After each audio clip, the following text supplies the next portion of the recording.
പുലിപ്പല്ലി കേസിൽ റോപ്പർ വേടനെതിരെ ചുമത്തിയ കുറ്റകൃത്യം പ്രഥമദൃഷ്ട്യാ നിലനിൽക്കില്ലെന്ന് വേടന് ജാമ്യം നൽകിയുള്ള ഉത്തരവിൽ കോടതി വ്യക്തമാക്കുന്നു. വേടനിൽ നിന്ന് പിടിച്ചെടുത്തത് പുലിപ്പല്ലാണെന്ന് ശാസ്ത്രീയമായി തെളിയിക്കപ്പെട്ടിട്ടില്ല.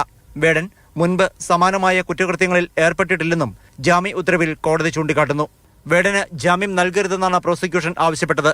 എന്നാൽ ഇയാൾ മൃഗവേട്ട നടത്തുകയോ വ്യാപാരം നടത്തുകയോ മറ്റ് നിയമവിരുദ്ധ പ്രവർത്തനങ്ങളിൽ ഏർപ്പെടുകയോ ചെയ്തതിന് തെളിവൊന്നുമില്ലെന്ന് കോടതി ചൂണ്ടിക്കാട്ടി.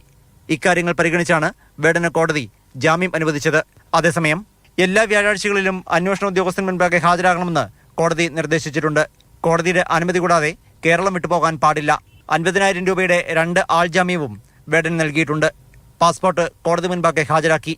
അതേസമയം പുലിപ്പല്ലി വിഷയത്തിൽ വേടനെതിരെ കേസെടുത്ത വനംവകുപ്പ് സമാനമായ മറ്റ് കേസുകളിൽ എടുത്ത നടപടികൾ പരിശോധിക്കണമെന്ന് പ്രതിപക്ഷ നേതാവ് വി ഡി സതീശൻ ആവശ്യപ്പെട്ടു. പൊതു നിലപാടാകണം ഇക്കാര്യത്തിൽ സ്വീകരിക്കേണ്ടതെന്ന് മറ്റാരുടെയും പേര് പരാമർശിക്കാതെ പ്രതിപക്ഷ നേതാവ് ചൂണ്ടിക്കാട്ടി. ഫോറസ്റ്റ് സാധാരണ ചെയ്യുന്നതിനേക്കാൾ കൂടുതലായി കാര്യങ്ങൾ ചെയ്തു എന്നുള്ള ഒരു പൊതുബോധം ഉണ്ടായിട്ടുണ്ട്. അത് ഫോറസ്റ്റ് ഡിപ്പാർട്ട്മെന്റ് പരിശോധിച്ച് അങ്ങനെ കൂടുതലായി ഈ ഒരു വാർത്താ പ്രാധാന്യത്തിലും മറ്റു കാര്യങ്ങൾക്കുമായി അയാളെ ഹറാസ് ചെയ്തിട്ടുണ്ടെങ്കിൽ അത് പരിശോധിച്ച് വേണ്ട നടപടികൾ സ്വീകരിക്കും. വേടനിൽ നിന്ന് കഞ്ചാവ് പിടിച്ച വിഷയത്തിൽ ശക്തമായ നടപടികൾ ഉണ്ടാകണമെന്നും പ്രതിപക്ഷ നേതാവ് ആവശ്യപ്പെട്ടു. വേടന്റെ കാര്യത്തിൽ വനംവകുപ്പ് അമിതാവേശം കാണിച്ചുവെന്ന ആക്ഷേപം ഉയരുന്നതിനിടെയാണ് പ്രതിപക്ഷ നേതാവ് നിലപാട് വ്യക്തമാക്കിയത്. മാതൃഭൂമി ന്യൂസ്, കൊച്ചി.